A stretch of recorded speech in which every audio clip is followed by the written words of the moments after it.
اعوذ باللہ من الشیطان الرجیم، بسم اللہ الرحمن الرحیم۔ گرے نالج کے معزز دوستو، السلام علیکم۔ میں ہوں ابراہیم اور آپ دیکھ رہے ہیں گرے نالج چینل۔ ناظرین کرام، سو عظیم مسلمان فاتحین کا سیریز جاری ہے اور آج ہم بات کریں گے فاتح نمبر 38 حضرت عبادہ بن صامت رضی اللہ تعالیٰ عنہ کے بارے میں۔ تاریخ اسلام کے سنہرے اوراق میں حضرت عبادہ بن صامت رضی اللہ تعالیٰ عنہ کا نام ایک چمکتے دمکتے روشن ستارے کی مانند جگمگاتا نظر آتا ہے۔ حضرت عبادہ رضی اللہ تعالیٰ عنہ مدینہ منورہ کے مشہور و معروف قبیلہ حضرت کے چشمہ و چراغ تھے، اور آپ رضی اللہ تعالیٰ عنہ نے واقع ہجرت سے قبل ہی مکہ مکرمہ پہنچ کر نبی اکرم صلی اللہ علیہ وسلم کی زیارت کا شرف حاصل کر لیا تھا، اور نور ایمان کی دولت سے بے بہا کو سمیٹ لینے کی عظیم سعادت حاصل کر لی تھی۔ خلیفۃ المسلمین حضرت عمر فاروق رضی اللہ تعالیٰ عنہ نے آپ رضی اللہ تعالیٰ عنہ کے بارے میں فرمایا تھا کہ عبادہ بن صامت رضی اللہ تعالیٰ عنہ میدان جنگ میں 1000 افراد کے مقابلے میں اکیلا کافی ہے۔ آپ رضی اللہ تعالیٰ عنہ کے والد گرامی کا نام صامت بن قیس حضرجی تھے۔ حضرت عبادہ رضی اللہ تعالیٰ عنہ ابی مرثد عنوی رضی اللہ تعالیٰ عنہ کے دینوی بھائی تھے۔ آپ رضی اللہ تعالیٰ عنہ کی شادی حضرت خولہ بنت سلبہ رضی اللہ تعالیٰ عنہ سے انجام پائی۔ حضرت عبادہ بن صامت رضی اللہ تعالیٰ عنہ نے سب سے پہلے غزوہ بدر میں شرکت فرما کر انسانی رفاہ کے بام عروج تک رسائی حاصل کی، اور اس کے بعد بیت رضوان میں شمولیت اختیار کر کے رضا الہی کو اپنے دامن کی زینت بنا لیا۔ مصر کو فتح کرنے میں آپ رضی اللہ تعالیٰ عنہ کے کردار نہایت اہم ہے۔ بلا شک و شبہ آپ رضی اللہ تعالیٰ عنہ ایک تجربہ کار، انتہائی دلیر، غیر معمول بہادر اور خیرت انگیز حد تک نڈر جرنیل تھے۔ شاہ مصر موقوسس کے دربار میں لشکر کا اسلام کی نمائندگی کا حق ادا کرنے والے ایک عظیم کامیاب سفیر کا اعزاز بھی آپ رضی اللہ تعالیٰ عنہ کو حاصل ہے۔ دربار خلافت کی طرف سے سرزمین فلسطین میں پہلے نامزد قاضی تھے، جس سے وہ عدل و انصاف کے قیام میں نمایاں خدمات سر انجام دیے تھے۔ سرزمین شام میں حضرت امیر معاویہ رضی اللہ تعالیٰ عنہ کے سامنے برملا حق کا پرچار کرنے والے صاف گو اور فصیح البیان خطیب تھے۔ نبی اکرم صلی اللہ علیہ وسلم نے آپ رضی اللہ تعالیٰ عنہ کو اصحاب صفہ کو قرآن پاک کی تعلیم دینے پر معمور فرمایا، جو کہ آپ رضی اللہ تعالیٰ عنہ کی خوش نصیبی کے انتہا تھی۔ اتباع رسول صلی اللہ علیہ وسلم کے دادا مصیبت سے بیزار، احکام الہی کے پابند اور طاغوت کے خلاف برسرکار، رات کو مسلح اور دن کو گھوڑے کی پیٹھ پر سواری کرنے والے ایک قابل رش مجاہد تھے۔ شہادت کے متمی اور ہمہ وقت اللہ تعالیٰ کی رضا کے مخلصی تھے۔ آپ رضی اللہ تعالیٰ عنہ کو رزم و بزم، خوشی و عامی اور تنگی اور خوشحالی میں نبی اکرم صلی اللہ علیہ وسلم کی رفاقت کا اعزاز حاصل۔ تمام غزوات میں نبی اکرم صلی اللہ علیہ وسلم کے ہمکار رہے۔ یہود اور منافقین کے رشا دونائی کو ہمیشہ ناکام بنایا۔ مرتدین کو ہر محاذ پر آپ رضی اللہ تعالیٰ عنہ یہ نیست و نابود کرتے رہے۔ شہادت کی تمنا ہر وقت آپ رضی اللہ تعالیٰ عنہ کے دل میں تڑپتی تھی۔ حضرت عبادہ بن صامت رضی اللہ تعالیٰ عنہ نے طرطوس کے فتح میں بنیادی کردار ادا کیا۔ حضرت ابو عبیدہ بن جراح رضی اللہ تعالیٰ عنہ نے لشکر اسلام کی قیادت کرتے ہوئے جب لاسکا پر حملہ آور ہونے کا ارادہ کیا تو حمص میں حضرت عبادہ بن صامت رضی اللہ تعالیٰ عنہ کو اپنا نائب مقرر کرتے ہوئے مستند حکومت پر فائز کیا۔ امیر المومنین حضرت فاروق اعظم رضی اللہ تعالیٰ عنہ نے اپنے دور خلافت میں انہیں فلسطین کا قاضی مقرر کیا تھا۔ عہد فاروقی رضی اللہ تعالیٰ عنہ میں عدالتی نظام قائم ہونے کے بعد یہ پہلے جلیل القدر صحابی ہے جنہیں عدالت کا عالیہ بہترین منصب سپرد کیا گیا تھا۔ نبی اکرم صلی اللہ علیہ وسلم نے صدقہ و زکوٰۃ کا مال وصول کرنے کے لیے مختلف مقامات پر ان کو متعین کیا تھا، اور نصیحت کرتے ہوئے ارشاد فرمایا تھا کہ اللہ تعالیٰ سے ڈرتے رہنا، بیت المال کی مال وصولی کی گئی کوئی چیز اپنے ذاتی استعمال میں لانے سے پرہیز کرنا، کہیں ایسا نہ ہو کہ قیامت کے دن یہ اشیاء تیرے خلاف دربار الہی میں استعانہ پیش کرتے رہیں۔ ان نصیحت آموز کلمات کو سن کر حضرت عبادہ بن صامت رضی اللہ تعالیٰ عنہ کام گئے۔ آپ رضی اللہ تعالیٰ عنہ کی آنکھوں میں آنسو بھر آئے اور کہنے لگے کہ میں نہیں چاہتا کہ مجھے 2 آدمیوں پر بھی امیر مقرر کیا جائے یا امت مسلمہ کی کوئی ایسی ذمہ داری میرے حوالے کر دی جائے۔ امیر المومنین حضرت عمر فاروق رضی اللہ تعالیٰ عنہ کے دور خلافت میں مصر کو فتح کرنے کے لیے عظیم جنرل حضرت عمر بن عاص رضی اللہ تعالیٰ عنہ کی قیادت میں لشکر اسلام روانہ کیا گیا تھا۔ جب لشکر اسلام مصر میں داخل ہوا تو انہوں نے آپ رضی اللہ تعالیٰ عنہ کو مصر اور رومی فوجی کثیر تعداد میں خم ٹوک کر مقابلے کے لیے میدان میں موجود تھے۔ اس نازک ترین صورتحال کو دیکھتے ہوئے حضرت عمر بن عاص رضی اللہ تعالیٰ عنہ نے دربار خلافت سے مدد طلب کی تو امیر المومنین حضرت عمر فاروق اعظم رضی اللہ تعالیٰ عنہ نے 4000 مجاہدین پر مشتمل ایک لشکر مصر روانہ کیا اور اس تازہ دم لشکر کو منظم کرنے کے لیے 4 جنرل نامزد کیا اور ہر جنرل کی کمان میں 1000 مجاہد دیے گئے۔ ان 4 منتخب جنرلوں میں حضرت عبادہ بن صامت رضی اللہ تعالیٰ عنہ بھی شامل تھے۔ امیر المومنین حضرت عمر فاروق اعظم رضی اللہ تعالیٰ عنہ نے امیر لشکر اسلامی حضرت عمر بن عاص رضی اللہ تعالیٰ عنہ کو خط لکھا کہ میں تمہاری مدد کے لیے 4 جنرلوں کی قیادت میں 4000 مجاہدین پر مشتمل ایک تازہ دم لشکر روانہ کر رہا ہوں۔ ان میں سے ہر ایک جنرل 1000 افراد کا ہم پلا ہے۔ لشکر اسلام میدان جنگ میں پڑاؤ کیے ہوئے تھا۔ شاہ مصر مقوسس نے لشکر اسلام کی قوت اور تنظیم کا اندازہ کرنے کے لیے چند جاسوس نامزد کیے تھے تاکہ صحیح صورتحال سے آگاہی حاصل کر سکے۔ ان جاسوسوں سے بیس بدل کر مجاہدین کے قربت حاصل کی اور ان کا طرز عمل دیکھتے ہوئے شاہ مقوسس کو آگاہ کیا گیا کہ ہم نے ایک ایسی قوم دیکھی ہے جسے موت اپنی زندگی سے زیادہ عزیز ہے، تکبر و نخوت کے بجائے عاجزی و انکساری کو زیادہ پسند کرتے ہیں، دنیاوی مال و متاع سے ان کو کوئی عارض نہیں اور زمین پر اپنے گھٹنوں کے بل بیٹھ کر کھانا کھاتے ہیں، سب آپس میں برابر دکھائی دیتے ہیں، کوئی پہچان ہی نہیں سکتا کہ ان میں امیر کون ہے۔ جب نماز کا وقت آ جاتا ہے تو پہلے یہ جسم کے بعض حصے پانی سے دھوتے ہیں اور پھر سب باندھ کر اللہ تعالیٰ کے عبادت میں یوں مشغول ہو جاتے ہیں جیسے ان کا اس دنیا سے کوئی تعلق ہی نہ باقی ہو۔ ان کی عبادت باجماعت ہوتی ہے۔ ان جیسا نظم و نسق اور اپنے امیر کی اطاعت آج تک ہم نے نہیں دیکھی۔ ان کے چہرے چمکتے ہوئے دکھائی دیتے ہیں اور بالکل ایسا محسوس ہوتا ہے جیسے کوئی نئی اور انوکھی مخلوق زمین پر اتر آئی ہے۔ شاہ مصر مقوسس ان سب باتوں کو جان کر بے حد حیران و شرمندہ رہ گیا اور سوچ میں گم ہو کر کہنے لگا کہ واقعی یہ تو ایسی قوم ہے کہ جس کا مقابلہ ہم کسی طرح نہیں کر سکتے۔ بلند اور بالا پہاڑ بھی ان کے راستے کی رکاوٹ نہیں بن سکتی، لہٰذا ہمارے لیے بہترین راستہ یہی ہے کہ ہم ان کی طرف سے صلح کا ہاتھ بڑھائیں اور ان سے مقابلہ کرنے کا خیال اپنے دل سے نکال دیں۔ میرے خیال میں اگر آج ہم نے صلح کا ہاتھ نہیں نکالا تو پھر کبھی دوبارہ یہ سنہری موقع ہاتھ نہیں آ سکے گا، اور اگر ایک مرتبہ دریائے نیل کی سونی اگلی والی اس زمین میں ان کا قبضہ ہو گیا تو پھر کبھی بھی یہ سرزمین ہم ان سے واپس نہیں لے سکیں گے۔ اگر ایک مرتبہ ان کے قدم ملک مصر پر جم گئے ہمیں فوراً ان سے بات چیت کا راستہ نکال لینا چاہیے اور کسی بھی طرح صلح کی صورت پیدا کرنی چاہیے۔ چنانچہ شاہ مقوسس نے اپنے درباریوں سے دریافت کیا کہ مجھے بتاؤ اس نازک صورتحال میں ہمیں کیا کرنا چاہیے۔ یہ خطرہ ہمیشہ کے لیے ٹل جائے۔ تقریباً تمام درباریوں کی متفقہ رائے یہ تھی کہ جن خیالات اور خدشات کا اظہار شاہ مقوسس نے کیا وہ سب ٹھیک ہے اور بادشاہ خیالات عالیہ کے بارے میں کسی شک و شبہ کی گنجائش نہیں رکھتی۔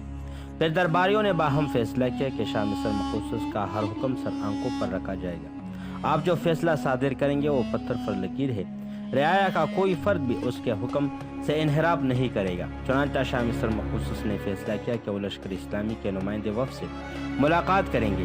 علیچے کو حکم دیا گیا کہ لشکر اسلام کے قائد کو ہمارا پیغام پہنچا دیا جائے کہ شاہ مصر مقوسس ان سے ملنا چاہتے ہیں۔ شاہ مصر کے علیچے نے بلا تاخیر لشکر اسلام کے قائد اور عظیم جنرل حضرت عمر بن عاص رضی اللہ تعالیٰ عنہ کے خدمت میں حاضر ہو کر یہ پیغام دیا کہ سربراہ مملکت شاہ مقوسس آپ سے ملنا چاہتے ہیں۔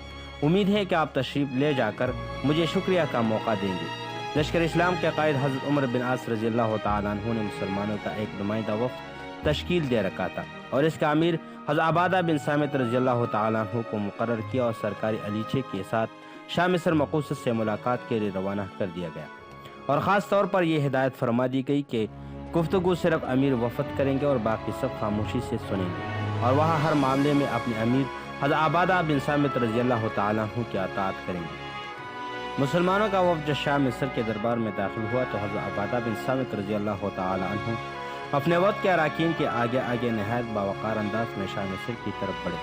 وہ تخت پر دم بخود بیٹا یہ منظر دیکھ رہا تھا۔ امیر وفد حضرت عبادہ بن صامت رضی اللہ تعالیٰ عنہ لمبے قد، گندمی رنگ اور نہایت باوقار شخصیت کے مالک تھے۔ شاہ مصر انہیں دیکھ کر اندر سے حد درجہ مرعوب ہو گیا تھا اور اپنی خفت کو چھپانے اور وفد پر اپنا بڑا رعب جمانے کے لیے گرج کر بولا، میرے ساتھ گفتگو کے لیے کسی خوبصورت اور جاہ جلال کا مالک شخص کو لایا جائے۔ میں اس کالے رنگ اور معمولی لباس والے شخص سے گفتگو کرنا اپنی توہین سمجھتا ہوں۔ اس کی گرج اور تمطراق میں دراصل خوف و ہراس کی آزمائش شامل تھی۔ وفد کے اراکین نے اشتعال الفاظ میں شاہ مقوسس کو آگاہ کر دیا، اگر اس سے بات کرنی ہے تو صرف حضرت عبادہ بن صامت رضی اللہ تعالیٰ عنہ سے ہی کرنا ہوگی، ورنہ بات چیت نہیں ہوگی۔ شاہ مقوصص نے دراصل نفسیاتی طور پر مسلمانوں کے وفد پر حاوی ہونے کی ناکام کوشش کی تھی۔ حضرت عبادہ بن صامت رضی اللہ تعالیٰ عنہ نہایت خاموشی سے اس کی باتیں سنتے رہے اور مسکراتے ہوئے اس کے حرکات اور سکنات کا جائزہ لیتے رہے۔ آخر آپ رضی اللہ تعالیٰ عنہ نے شاہ مقوصص سے مخاطب ہو کر کہا کہ جناب علی، آپ صرف مجھے دیکھ کر ہی اتنے خوفزدہ ہو گئے ہو، اگر آپ ان 1000 افراد کی طرف دیکھ لیتے جنہیں میری کمان میں دیا گیا تھا، اور اگر آپ یہ نازک نگاہیں ان جوان مردوں کے چہرے پر پڑ جاتی تو آپ کا کیا بنتا؟ انہیں دیکھ کر تو آپ کا پتہ پانی ہو جاتا۔ ہم تو جیتے ہی صرف اللہ تعالیٰ کے نام کا اطراف عالم میں ڈونکا بجانے کے لیے ہے۔ چنانچہ اب تو شاہ مقوصص اور اس کے تمام درباری حقیقت میں حضرت عبادہ بن صامت رضی اللہ تعالیٰ عنہ سے مرغوب ہو گئی تھی۔ شاہ مقوصص نے آخری حربے کے طور پر اراکین وفد کو اپنے وسائل، اپنے فوج اور اپنے جاہ و جلال سے مرغوب کرنے کی بھی کوشش کی اور مسلمانوں کو جنگ کیے بغیر واپس چلے جانے کا مشورہ دیا۔ شاہ مصر کی مذاق خیز اور دلآمیز باتیں سن کر حضرت عبادہ بن صامت رضی اللہ تعالیٰ عنہ نے ولولہ انگیز انداز میں اسے مخاطب کرتے ہوئے کہا کہ اے ملحمین تخت میں عیش و آرام سے زندگی بسر کرنے والے مصر کے حکمران، کسی غلط فہمی میں نہ رہو۔ اگر تمہاری فوج جیسے ایک فوج اور بھی ہمارے مقابلے میں آ جائے تو ہم پر کوئی اثر نہیں پڑے گا، کیونکہ رائے الہی میں شہادت ہمارا مطلوب مقصد ہے۔ میدان جہاد میں اپنی جان کا نذرانہ پیش کرنا ہمارے لیے بڑی سعادت ہے۔ اے شاہ مصر، ہماری ظاہری شکل و صورت پر مت جاننا ورنہ پچھتاؤگے۔ ہم انتہائی خوشحال لوگ ہیں اور اپنی قسمت پر نازا و فراح ہے۔ جو کچھ ہمارے پاس ہے ہم اس سے زیادہ اس فانی دنیا میں کچھ اور نہیں چاہتے۔ اگر کسی کو دنیا کا مال و آفر مقدار میں مل جائے تو اللہ تعالیٰ کی راہ میں خرچ کر کے خوشی محسوس کرتا ہے۔ اسے اس وقت تک چین نہیں آتا جب تک اس کی ملکیت سے دستبردار نہیں ہو جاتا۔ لہٰذا تم ہمارے اوپر ترس کھانے کے بجائے اپنے اس تخت کی فکر کرو جس پر تم بیٹھ کر تمہیں اسی طرح کی بچگانہ باتیں سوچ رہی ہے۔ ہمارا پیغام تمہارے لیے صرف یہ ہے کہ اسلام قبول کر لو۔ اس صورت میں تم اس ملک کے بدستور حکمران رہو گے، تمہارے موجودہ اختیارات کو کوئی چیلنج نہیں کرے گا۔ اگر اسلام قبول کرنا پسند نہیں ہے تو پھر جزیہ ادا کرنا ہوگا، اور اس صورت میں تمہاری جان و مال کی حفاظت ہماری ذمہ ہوگی۔ اگر ہماری یہ دونوں باتیں تمہیں منظور نہیں ہیں تو پھر میدان جنگ میں ہماری تلوار فیصلہ کریں گی۔ تم اپنے مشیروں سے مشورہ کر کے ہمیں بتا دو کہ کیا منظور ہے۔ یہ وہ پیغام ہے جو مجھے میرے امیر نے تم تک پہنچانے کے لیے بھیجا ہے، اور انہیں خلیفۃ المسلمین حضرت عمر فاروق رضی اللہ تعالیٰ عنہ کی طرف سے یہی حکم دیا گیا تھا، اور حضرت عمر فاروق رضی اللہ تعالیٰ عنہ کو نبی برحق حضرت محمد صلی اللہ علیہ وسلم نے اس پیغام کو اکناف عالم میں غیر مسلم حکمرانوں تک پہنچانے کا حکم دیا تھا۔ حضرت عبادہ بن صامت رضی اللہ تعالیٰ عنہ کی اس گفتگی خود شاہ مقوصص نفسیاتی دباؤ کا شکار ہو گیا۔ انہوں نے شاہ مقوصص کا دور خود اسی پر نہایت چاک بستی سے استعمال کیا۔ یہ بات دیکھنے میں آئی کہ جو فوج نفسیاتی طور پر مرغوب ہو جاتی ہے وہ میدان جنگ میں جم کر نہیں لڑ سکتی۔ رہبر عالم حضرت محمد صلی اللہ علیہ وسلم کی تربیت کا یہ اعجاز وہ کمال تھا کہ صحابہ کرام رضی اللہ تعالیٰ عنہم عقل و دانش، فہم و فراست اور جرأت اور شجاعت میں کمال حاصل کر گئے تھے، اور مد مقابل پر فوری طور پر حاوی ہو گئے تھے۔ دونوں لشکروں کے امیروں کے درمیان ابھی سخت جنگ جاری تھی کہ دربار خلافت سے امیر المؤمنین حضرت عمر فاروق رضی اللہ تعالیٰ عنہ کا خط امیر لشکر اسلامی حضرت عمر بن عاص رضی اللہ تعالیٰ عنہ کو ملا، جس میں خفگی کا اظہار کرتے ہوئے لکھا گیا تھا کہ مصر ابھی تک فتح کیوں نہیں ہوا ہے۔ مجھے حیرت ہے کہ میں نے اسے 4 جنرل آپ کی طرف بھیجے ہیں، جن میں سے ہر ایک جنرل 1000 افطار پر باری تھا، پر مصر ابھی تک فتح کیوں نہیں ہوا۔ جب یہ میرا خط آپ کو ملے، یہ تمام مجاہدین اسلام کو پڑھ کر سنا دینا اور انہیں جہاد کے لیے ابھار دینا اور بغیر کسی تاخیر کے پیش قدمی کا حکم دینا۔ میدان کارزار میں کامیابی اور کامرانی کارزار قربانی پیش قدمی میں پوشیدہ ہے۔ لشکر اسلام کے عظیم جنرل حضرت عمر بن عاص رضی اللہ تعالیٰ عنہ نے امیر المؤمنین حضرت عمر فاروق اعظم رضی اللہ تعالیٰ عنہ کے حکم کی تعمیل کرتے ہوئے ان کا ارسال کردہ خط تمام مجاہدین کو پڑھ کر سنایا، اور پھر حضرت عبادہ بن صامت رضی اللہ تعالیٰ عنہ کو اسکندریہ پر حملہ کرنے کا حکم دیا۔ انہوں نے اپنے لشکر کی قیادت کرتے ہوئے اسکندریہ پر ایسا زوردار حملہ کیا کہ دشمن کے چکے چھوٹ گئے تھے، اور پہلے ہی حملے میں دشمن کو ذلت آمیز شکست سے دوچار کرتے ہوئے انہوں نے اسکندریہ پر اپنا مکمل قبضہ قائم کیا۔ حضرت عبادہ بن صامت رضی اللہ تعالیٰ عنہ میدانی جنگ میں حفاظتی تدابیر اختیار کرتے ہوئے بعض ایسے انوکھے اقدامات کرتے تھے کہ دیکھنے والے دنگ رہ جاتے تھے۔ ایک محاذ جنگ پر انہوں نے زمین زور ایسے مورچے کھودنے کا حکم دیا تھا جس میں سوار سمیت گھوڑا بوقت ضرورت آسانی سے چھپ سکتے۔ اسی طرح شاہ سواروں اور گھوڑوں کی حفاظت کے ساتھ ساتھ دشمن کی آنکھوں میں دھول بھی ڈال جا سکتی تھی۔ مدبانہ ترقی یافتہ دور میں بھی دوران جنگ زمین دور مورچے کو بڑی بنیادی اہمیت حاصل ہے۔ حساس جنگی سازہ سامان اور اہم ترین جنگی شخصیات کو انہی مورچوں میں امکانی حد تک محفوظ و معمون رکھا جا سکتا ہے۔ آج بھی دنیا کی ہر فوجی حفاظت اقدامات کے لیے مورچوں کو بہت اہمیت دیتی ہے، بلکہ جنگ کے دوران عوام کو بھی مورچہ بندی کی ہدایت دی جاتی ہے۔ ایک عظیم مسلمان جنرل حضرت عبادہ بن صامت رضی اللہ تعالیٰ عنہ کی اختیار کردہ مورچہ بندی کے کارنامے کو ایسی قبولیت عام حاصل ہو گئی کہ شاید رہنی دنیا تک کارآمد حاصل ہوئی۔ حضرت عبادہ بن صامت رضی اللہ تعالیٰ عنہ ہمیشہ نہایت جرأت اور شجاعت کا مظاہرہ کرتے ہوئے حق بات کہتے تھے۔ ایک مرتبہ کا واقعہ ہے کہ دمشق کی جامع مسجد میں جمعہ کی اذان ہوئی، خطیب ممبر پر براجمان خطبہ دے رہا تھا۔ حضرت امیر معاویہ رضی اللہ تعالیٰ عنہ بھی وہاں موجود تھے۔ خطیب نے حمد و ثنا کے بعد حضرت امیر معاویہ رضی اللہ تعالیٰ عنہ کی تعریف شروع کر دی۔ حضرت عبادہ بن صامت رضی اللہ تعالیٰ عنہ کو یہ انداز نہایت ہی ناگوار گزرا۔ آپ رضی اللہ تعالیٰ عنہ اٹھے اور مٹی کے ایک مٹھی بھر کر خطیب کے منہ پر دے مارا۔